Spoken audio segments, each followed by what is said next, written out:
to Human Diseases. My name is JoAnna Morris, and I'll be the instructor for your course. I just want to welcome you to the class and kind of give you a rundown of what to expect. Each week you'll have a chapter you need to read, as well as a quiz you'll need to take. And you'll also want to watch the PowerPoints. That's how I lecture in this course, though, to help kind of prepare you for those quizzes. And the nice thing about the quizzes in this course is you can take them as many times as you want, and there's no time limit. And that's just basically to make sure you understand the concepts and make sure that you'll be really successful on the exams that are scattered throughout this course. And you can find the dates for those exams in your syllabus. In addition to quizzes and exams, there's discussion boards every week.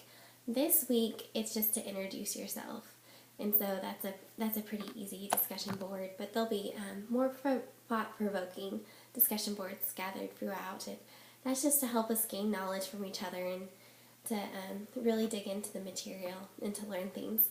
And what I expect on the discussion board is, first, I expect you to be thorough. Make sure you're thoroughly answering the question. If there's 3 things I want you to mention, make sure you're mentioning those 3 things. Number 2, make sure that you're citing your sources. If you're getting your material and your ideas from somewhere else, make sure to cite those sources. Make sure they're also scholarly. Don't use things like Wikipedia. You can use the textbook. Just make sure you're using scholarly sources that you can trust. And then thirdly, make sure you're involved in the discussion board assignment. It's a discussion, not an essay. And since this isn't a physical seated class, it's online, this is how we can communicate and learn from each other and get that involvement, and similar to what you would in a seated class. And so just make sure you comment on other people's posts, as well as respond if people comment on your post.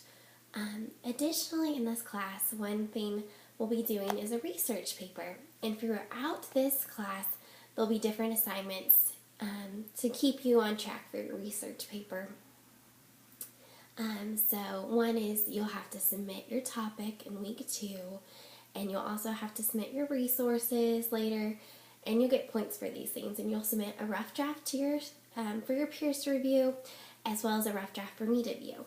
And the reason I do this is to make sure you're on the right track to getting an A paper. And so in the end, as long as you're doing these things and you're going to be getting points along the way, you'll have an A paper at the end, and so that you'll submit. And then also there's a comprehensive final at the end.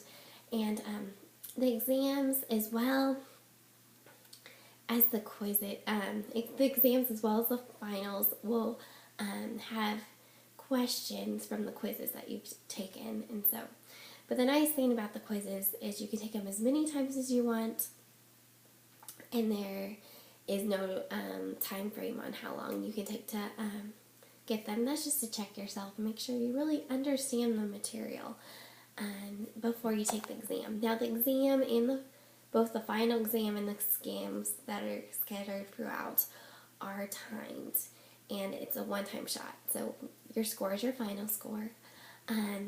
Additional things you need to know about this class: I don't accept late work, so please don't wait till last second to submit assignment. All assignments in this class are due on Sunday at 11:59 p.m. and the week always starts on a Monday with the exception of holidays. So, but make sure you don't wait until 11 o'clock to submit something and your computer crash or something happen like that. I really don't want anyone to not get an assignment in due to waiting to the last minute and something happen, because technical difficulties do occur. Now, I do understand that certain situations do occur that can complicate things, or family things can occur throughout your life, or your health, you get sick or something, and I'll work with you on that. But just be organized and kind of set out a time frame for you to get stuff done. You can do, the benefit of being an online class is you can submit things and work at your own pace, and that's really great. But I just make sure you're organized and don't get behind in the class. So I'm really looking forward to having you all in class. If you have any questions, please feel free to email me. Questions about due dates, not understanding a concept, or anything like that, and I would be happy to work with you. I hope we have a great semester. I'm looking forward to getting to know all of you more. Thank you.